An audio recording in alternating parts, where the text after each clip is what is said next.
Marcelo, ¿cómo estás? Muchas gracias por contestarme. Buenas tardes. Gracias a ti, Joaquín, con mucho gusto de saludarte y a tu auditorio. Y aquí estamos a tus órdenes.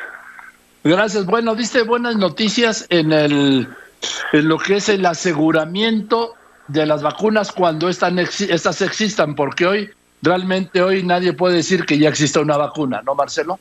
Sí, hoy todavía no tenemos ninguna que esté autorizada a nivel mundial, pero sí hay varias ya en su fase, digamos, final.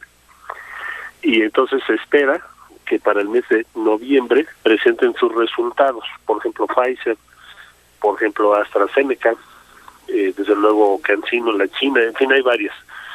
Y entonces lo que me encargó el presidente desde hace ya varios meses es que tuviéramos toda la diplomacia mexicana en función o buscando que no lleguemos tarde cuando esas vacunas se aprueben, que se apruebe alguna vacuna y por falta de previsión o porque no se toman las medidas adecuadas, México tuviera un retraso.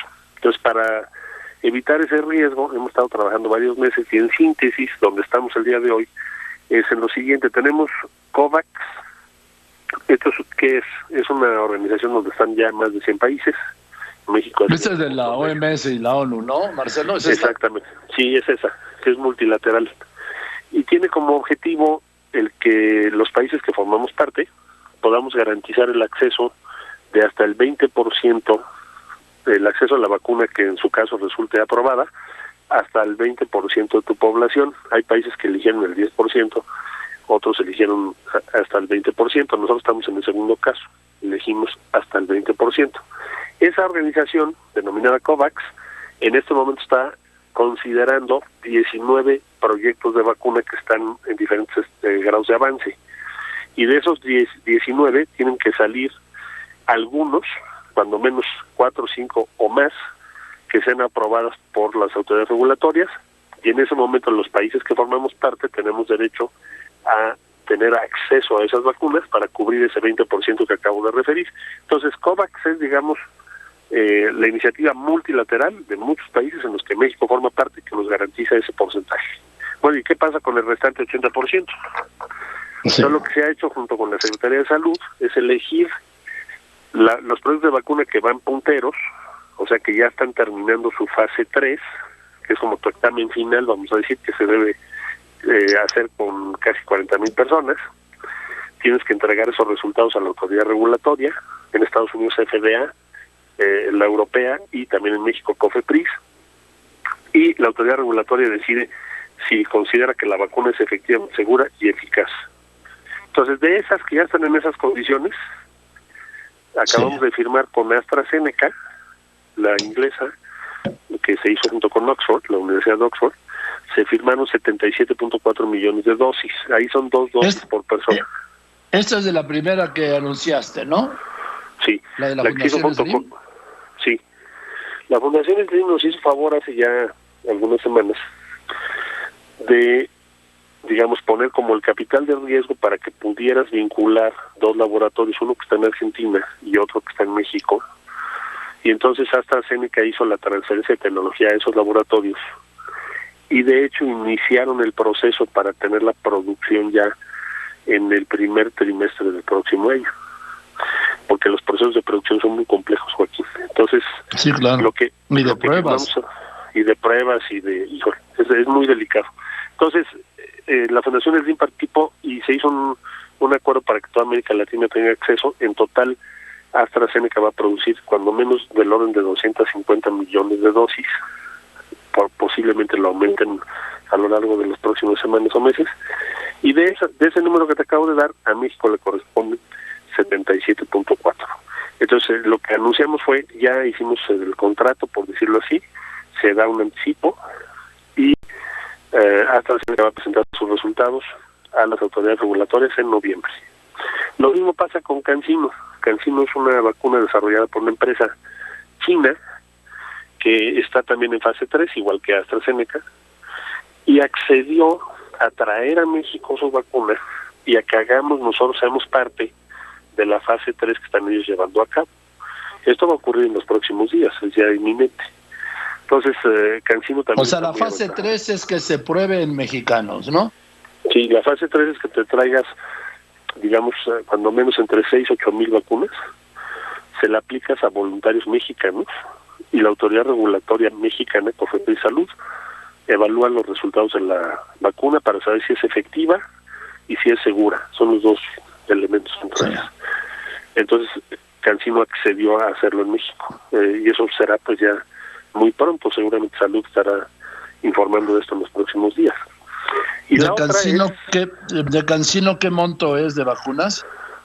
Son 35 millones para igual número de personas, porque esa nada más es una dosis, a diferencia de AstraZeneca, que son 2.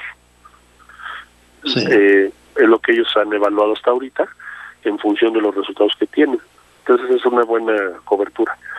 Y la otra, que se seleccionó por el Comité Técnico de Salud, es Pfizer, que bueno, Pfizer es un laboratorio muy conocido en México, se considera que es de las que van más avanzadas del mundo, con sede en Estados Unidos. En este caso hizo una asociación con una empresa alemana muy famosa también, que se llama Biotech, muy seria, y ellos usando una tecnología nueva, que es diferente a la de los que acabo de describir, de AstraZeneca y CanSino, con una tecnología distinta, proponen entregar en México, si no tienen dificultades regulatorias, es decir, si en Estados Unidos FDA les da la autorización en noviembre, tendríamos en México 250,000 vacunas, que es lo que ellos están estimando. Las tres hicieron... ¿250,000? Para empezar las entregas. A partir de ahí llegarías hasta 15.4 millones en el primeros meses del año, y después te puedes ir hasta 34 millones de dosis. Ahí son 2 dosis por persona. Entonces, lo interesante de Pfizer y de CanSino es que te proponen vacunas a partir de diciembre, en diferentes números, pero es lo que proponen, y es lo que se firmó. Entonces, síntesis, tienes COVAX con el 20%, y tienes estas 3 por ahora ya firmadas con anticipo. Pfizer, por ejemplo, también tiene la obligación de reembolso si no se cumple o no tienen la regulación a tiempo. Lo mismo con Astra y otro mecanismo. En fin, de suerte que das un anticipo y tienes el acceso a ese cupo para México. En total, ¿cuántas personas podríamos vacunar con esas vacunas firmadas hasta este día? 116 millones de personas. Todavía Salud está evaluando 5 o 6 vacunas más para, en su caso, si alguna falla y además necesitamos otras, pues entonces hacer un contrato adicional. Eso será en los próximos, digamos, a lo largo del mes de octubre, máximo primeros días de noviembre, que lo sepamos, si es que Salud toma esa determinación. Hoy por hoy tienes esos números que acabo de referir, con lo cual podemos hacer un proceso de vacunación universal, que es el objetivo estratégico.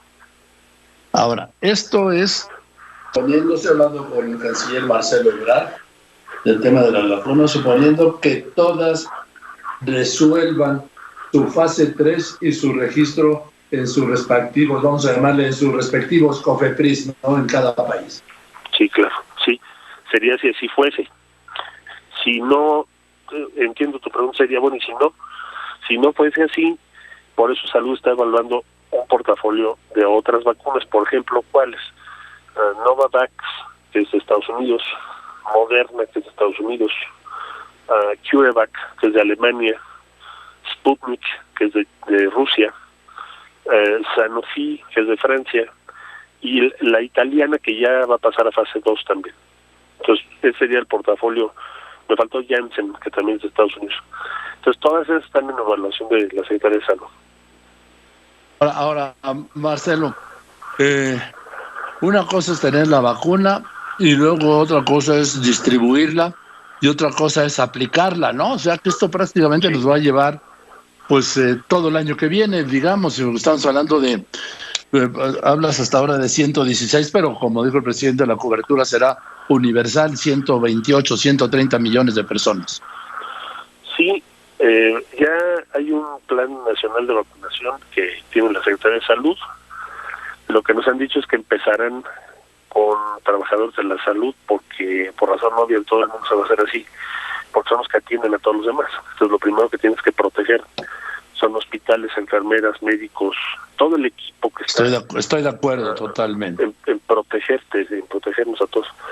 Y después se van por diferentes tipos de prioridades, por ejemplo, las personas mayores, por ejemplo, quien tiene hipertensión, quien tiene diabetes, y al final los que tienen menor riesgo. Eso seguramente nos va a tomar, pues sí, casi todo el año. Es correcto ese dato. Ahora, Marcelo, este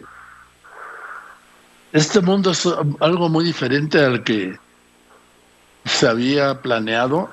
Jamás, ni en la más loca de las ficciones, hubiéramos podido prever una pandemia de esta magnitud que provocara los daños en vidas, en enfermos y en la económica.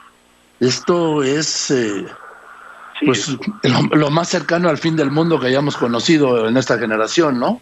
Y en la anterior. Lo más grave, porque no tenemos un fenómeno parecido, ha sido una cosa totalmente distinta a lo que hemos vivido en esta generación. Como bien dices, la anterior pues fue la influenza o gripe que le llamaron española hace un siglo, que se estima perdieron la vida 50 millones de personas. Pero lo que estamos viendo hoy actualiza el riesgo mayor que esperaban pues mentes muy brillantes como el propio Bill Gates hace algunos años lo dijo de manera muy clara. El gran peligro que tenemos hoy es la aparición de virus o mutaciones de virus que nos puedan poner en peligro. Entonces, ahora también estás viendo una velocidad de reacción de la ciencia impresionante, porque tener vacunas entre marzo, digamos, febrero, marzo y diciembre, nunca había pasado. No, y además ante un virus totalmente desconocido, que hoy sigue siendo desconocido, Marcelo, porque desconocemos más de lo que conocemos de este virus del COVID-16 o 19. Tienes toda la razón. Ha sido demasiado rápido todo, pero precisamente la urgencia de toda la comunidad científica en el mundo ha sido encontrar la vacuna, cuando menos con la efectividad suficiente para romper la secuencia de reproducción de la pandemia. Entonces, esperamos que esto lo podamos tener hacia fines del año o más tarde a principios del 21, lo cual también pues, quiere decir que tenemos riesgos muy grandes, pero también la capacidad de la humanidad para reaccionar es mucho mayor.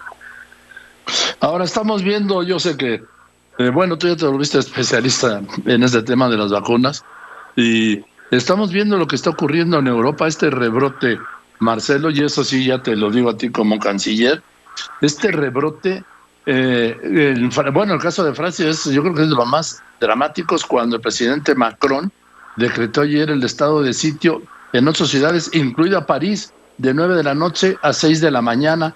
Están confinando Madrid en España, en el Reino Unido están volviendo a confinar, y a mí me preocupa que eso pueda ser un efecto espejo retrasado en México. Sí, de hecho hubo muchos, no sé si te acuerdas que publicó el Imperial College de Londres un estudio sobre cómo fue la gripe española hace un siglo. Entonces se sostiene en ese estudio que puedes tener varias olas, o lo que llamamos rebrote. Tal pareciera que pues, parte de eso es lo que está sucediendo en Europa. Entonces, antier, el secretario de Salud explicaba que ese riesgo existe, desde luego, que podría ocurrir. Quizá y de ahí la importancia de no ceder o no descuidar las medidas para restringir la posibilidad de contagio. Por ejemplo, en Europa, la mayor parte de los países tienen clases presenciales ahorita. Y que ya están echándose para atrás. Exactamente, porque eso aceleró probablemente, o casi muy lógicamente, ¿no?, en la velocidad de contagio. Entonces, en esto que vamos a hacer, pues mantener las medidas precautorias que ha determinado la Secretaría de Salud. A veces hay quien diga, bueno, es demasiado tiempo, pero es mejor hacerlo así, arriesgarte a un rebrote, ¿no?, una expansión acelerada otra vez. Oye, Marcelo, sí, te decía que nuestra ventaja será que tendremos probablemente la vacuna más cerca que el caso de lo que está pasando en Europa. Eso, yo creo que el retraso en los tiempos de el rebrote y el adelanto posible adelanto en los tiempos de la vacuna podría ser lo que hiciera la diferencia, ¿no? Enorme. Sí, tienes toda la razón, así es, porque nosotros empezamos más tarde que los países europeos, y eso nos da la posibilidad de contar con los beneficios de la vacuna pues más rápido que ellos o más pronto que ellos comparativamente comparativamente hablando. Entonces seguramente eso va a actuar en favor de nuestro país, que bueno, desde ese punto de vista. Oye, Marcelo, quedamos que yo soy muy respetuoso de los acuerdos que esta entrevista iba a ser sobre el tema de las vacunas. Tengo tres preguntas, ¿quieres que las dejemos para otro día? Pues si me das oportunidad otro día te vuelvo a llamar y las respondemos, claro que sí, con mucho gusto. Además te lo digo, el caso sea de la carta que mandaste declaratoria al Financial Times y el caso de Morena, lo que ha dicho Muñoz Ledo, y el caso de Mario Delgado. ¿Te parece bien? Sí, me de una vez te las adelanto. ¿Sí? No, pues muchas gracias, con mucho gusto, claro que sí, Joaquín. Y yo estoy pendiente. Tú me llamas y yo te contesto. No, yo estoy puesto cuando me digas, sí, bueno. En 20 minutos si quieres, pero esto fue un acuerdo y yo respeto los acuerdos, pero pues también no te puedo dejar ir con esto, ¿de acuerdo? De acuerdo, yo estoy en la mejor disposición y te agradezco mucho esta oportunidad de comunicarme con tu auditorio. Muchísimas gracias. Gracias, Marcelo, te mando un saludo. Abrazo, muchas gracias, Joaquín. Saludos a todos. Estés muy bien, entonces la próxima entrevista con él.